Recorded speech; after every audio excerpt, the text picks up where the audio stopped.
Chennai T20 போட்டிக்கு நாளை ticket விற்பனை. சென்னை சேப்பாக்கம் மைதானத்தில் 25ஆம் தேதி இந்தியா இங்கிலாந்து மோதும் இரண்டாவது டி20 போட்டி நடக்க உள்ளது. இதற்கான டிக்கெட் விற்பனை நாளை காலை 11 மணிக்கு துவங்கும். 1500 முதல் 12,000 ரூபாய் வரை விலை நிர்ணயம் செய்துள்ளனர். டிஸ்ட்ரிக்ட் பை ஜொமேட்டோ எனும் மொபைல் ஆப் அல்லது http://district.in என்ற இணையதளத்தில் டிக்கெட் பெறலாம். அதிமுக அரசு வாங்கிய கடனுக்கு 48,000 கோடி வட்டி கட்டுகிறோம் என்கிறார் அமைச்சர் வேலு. சட்டசபையில் நேற்று அமைச்சர் வேலு தமிழக அரசின் கடன் சுமை பற்றி பேசினார். அதிமுக ஆட்சியில் 6.28 லட்சம் கோடி ரூபாய் கடன் வைத்து சென்றனர். அதற்காக ஆண்டுக்கு 48,000 கோடி இந்த அரசு வட்டி செலுத்துகிறது.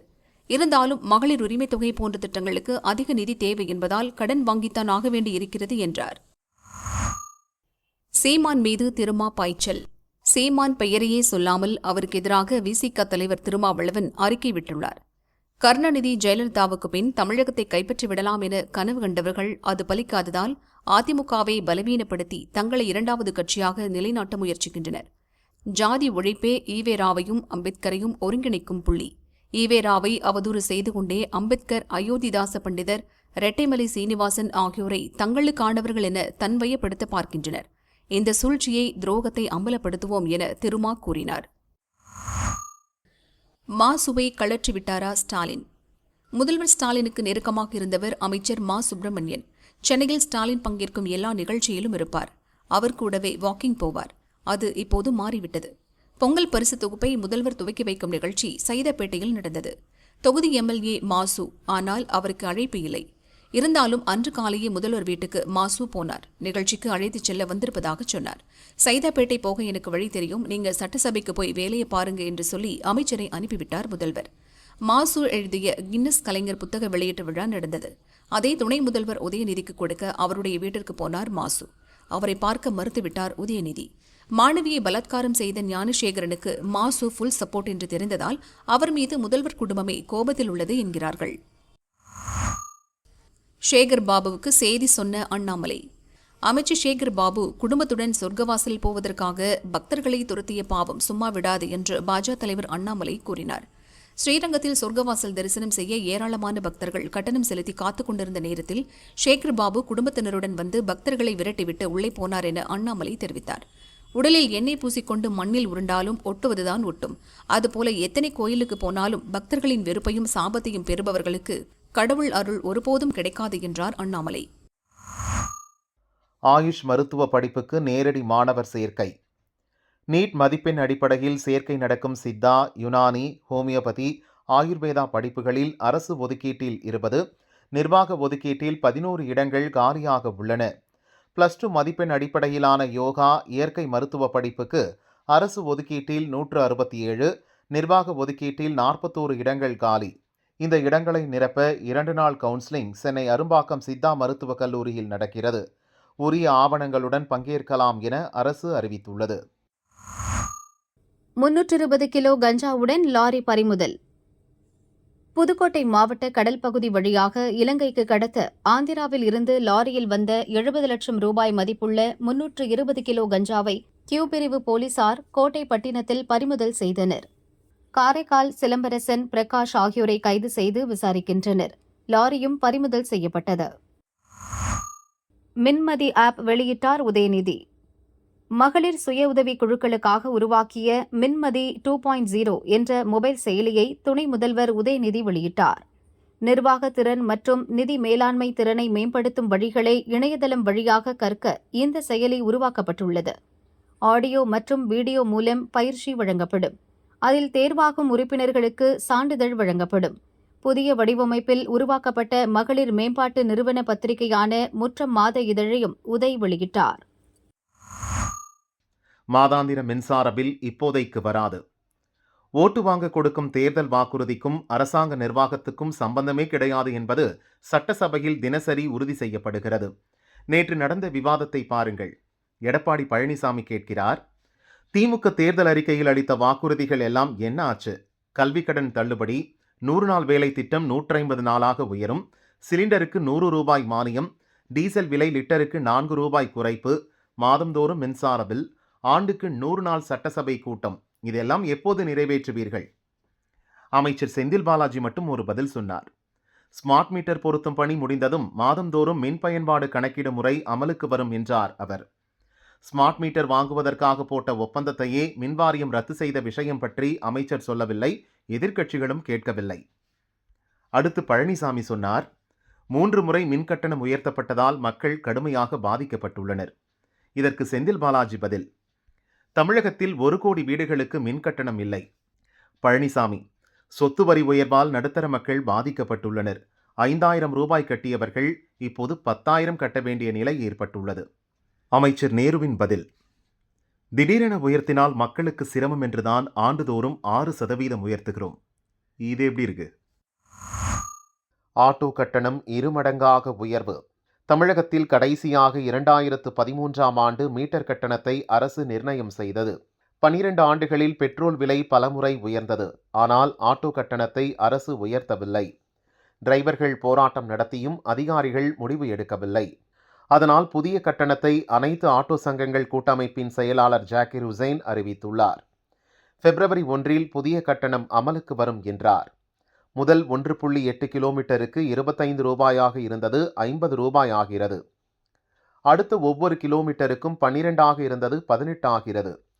காத்திருப்பு கட்டணம் 5 நிமிடத்துக்கு 3.50 என்று இருந்தது 1 நிமிடத்துக்கு 1.5 ரூபாய் என மாறுகிறது. ஏற்கனவே நடைமுறையில் இந்த கட்டணத்தையே வசூலிப்பதால் மக்களுக்கு மாற்றம் தெரியாது என டிரைவர்கள் கூறினர். கிளாம்பாக்கம் ப்ரீபெய்டு ஆட்டோக்கள் இந்த கட்டணத்தில்தான் இயக்கப்படுகின்றன. போதையில் மாமனாரை கொன்ற மருமகன் கைது. திருநெல்வேலி அருகில் திருப்பணி கரிசல் குளத்தில் வசிப்பவர் இசக்கிமுத்து. அதே தெருவில் மகள் ராஜலட்சுமி வசிக்கிறார்.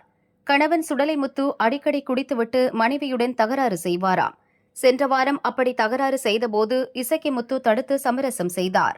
ஆத்திரமடைந்த சுடலைமுத்து கத்தி எடுத்து இசக்கிமுத்து இடுப்பில் குத்தினார். இசக்கிமுத்து திருநெல்வேலி GHல் சிகிச்சை பெற்று நேற்று இறந்தார்.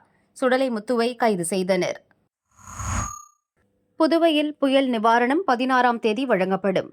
புதுச்சேரி அரசு விவசாய கடன் தள்ளுபடி சான்றிதழ் வழங்கும் விழா வில்லியனூரில் நடந்தது. கவர்னர் கைலாஷ்நாதன், முதல்வர் ரங்கசாமி, அமைச்சர்கள் பங்கேற்றனர். ரேஷன் அட்டைதாரர்களுக்கு பொங்கல் தொகுப்புக்கு பதிலாக 750 ரூபாய் இன்று வங்கிக் கணக்கில் செலுத்தப்படும் என ரங்கசாமி கூறினார். ஆதிதிராவிட மக்களுக்கு வேட்டி சேலைக்காக 1000 ரூபாய் செலுத்தப்படும் என்றார். பெஞ்சல் புயலால் பாதிக்கப்பட்ட விவசாயிகளுக்கு ஹெக்டேர் ஒன்றுக்கு 30,000 ரூபாய் நிவாரணத் தொகை 16ஆம் தேதி முதல் வழங்கப்படும் என தெரிவித்தார். புதுச்சேரிக்கும் 6 நாள் பொங்கல் விடுமுறை. பொங்கல் 14ஆம் தேதி வருகிறது. 15, 18, 19 அரசு விடுமுறை. 17ஆம் தேதியும் லீவு கிடைத்தால் வெளியூர் செல்பவர்களுக்கு வசதியாக இருக்கும் என கோரிக்கை வந்தது. அதை ஏற்று 17ஆம் தேதி விடுமுறை என புதுச்சேரி அரசு அறிவித்தது.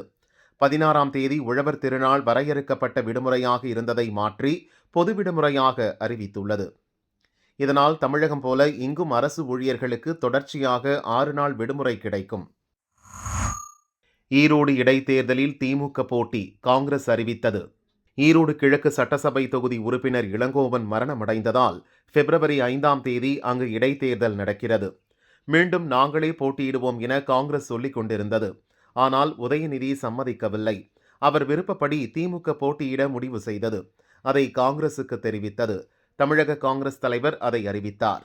முதல்வர் கேட்டுக்கொண்டதற்கு இணங்க ஈரோடு கிழக்கில் காங்கிரஸ் போட்டியிடாது, திமுக வெற்றிக்கு உழைப்போம் என்றார். நாம் தமிழர் கட்சி மாநில கட்சியாக அங்கீகாரம் பெற்றது. சீமான் 2010இல் தொடங்கிய கட்சி 2016இல் இருந்து தேர்தல்களில் போட்டியிட்டு வருகிறது.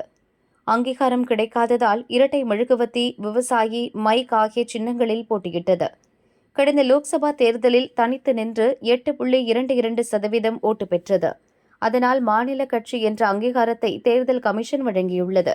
எனவே சீமான் தன் கட்சிக்கு ஒரு சின்னத்தை தேர்வு செய்யலாம் என கூறியுள்ளது. மணல் கொள்ளையர்களுக்கும் கொள்ளைக்கு துணை போகும் ஊழல் அதிகாரிகளுக்கும் ஹைகோர்ட் ஷாக் ட்ரீட்மெண்ட். கோவையில் மேற்கு தொடர்ச்சி மலையில் தாறுமாறாக வெட்டி மண் திருடிய விவகாரம் ஹைகோர்ட்டில் வழக்காக வந்துள்ளது. நீதிபதிகள் சதீஷ்குமார், பரத சக்கரவர்த்தி விசாரிக்கின்றனர். இன்று விசாரணை நடந்தபோது மணல் கொள்ளை விவகாரத்தில் அதிகாரிகள் மற்றும் போலீசின் மெத்தனத்தை விளாசினர். அவர்கள் சொன்னதன் சுருக்கம் இதோ. யாராவது சாக்கு பையில் செம்மண் வைத்திருந்தாலே போலீசார் வழக்கு பதிவு செய்கின்றனர். எந்த வீட்டுக்கு முன்பாவது ஒரு யூனிட் மணல் கொட்டி வைத்திருந்தால் விஏஓ, கவுன்சிலர், பஞ்சாயத்து அதிகாரிகள் வரிசை கட்டி அங்கே போகின்றனர். இவர்களுக்கு தெரியாமல் ஒரு பிடி மணலை கூட மக்கள் கொண்டு செல்ல முடியாது.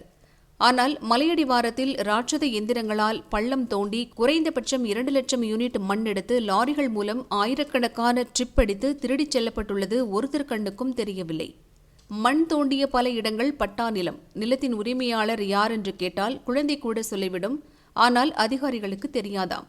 1 மணி நேரம் விசாரணை நடத்தினாலே எவ்வளவு மண் தோண்டி எடுக்கப்பட்டது, அங்கிருந்த மலைகளும் குன்றுகளும் எப்படி காணாமல் போயின என்பதை கண்டுபிடிக்க முடியும் என்று நேர்மையான அதிகாரிகள் கூறுகின்றனர்.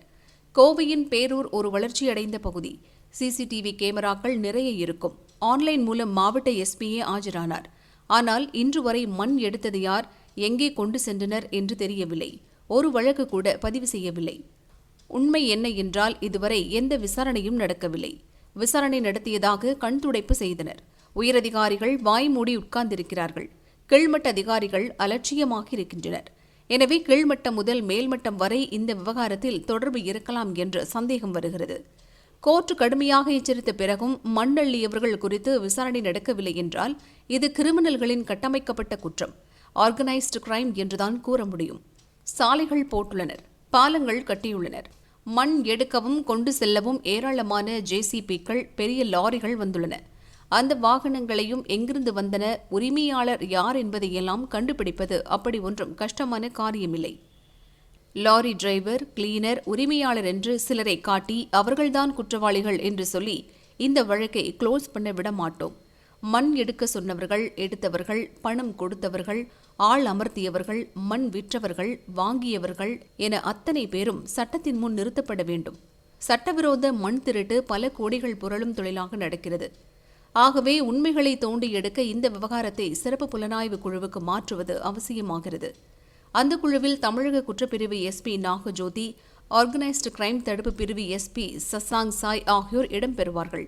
தேவையான அதிகாரிகளை அவர்கள் தேர்வு செய்ய டிஜிபி அனுமதிக்க வேண்டும். இந்த குழுவினர் பழைய வழக்குகளை விசாரிப்பதுடன் ட்ரோன் மூலம் ஆய்வு செய்தும் கிடைக்கும் தகவல்களை வைத்து புது வழக்குகளை பதிவு செய்யலாம். யார் மீது வழக்கு பதிவு செய்வது என்பதை குழுவே தீர்மானிக்கலாம். பின்னணியில் உள்ள பெரிய மீன்களை கண்டுபிடிக்க வேண்டும். மண்ணை வாங்கி கல்லூரிகள், நிறுவனங்கள் கட்டிய பில்டர்கள் யார் என்பதை கண்டறிய வேண்டும்.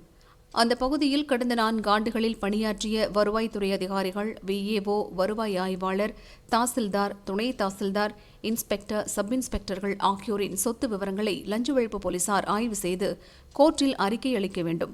இவ்வாறு ஹைகோர்ட் அதிரடியாக உத்தரவு பிறப்பித்தது. இதனால் அதிகாரிகள், போலீஸ் வட்டாரங்களில் பரபரப்பு ஏற்பட்டுள்ளது.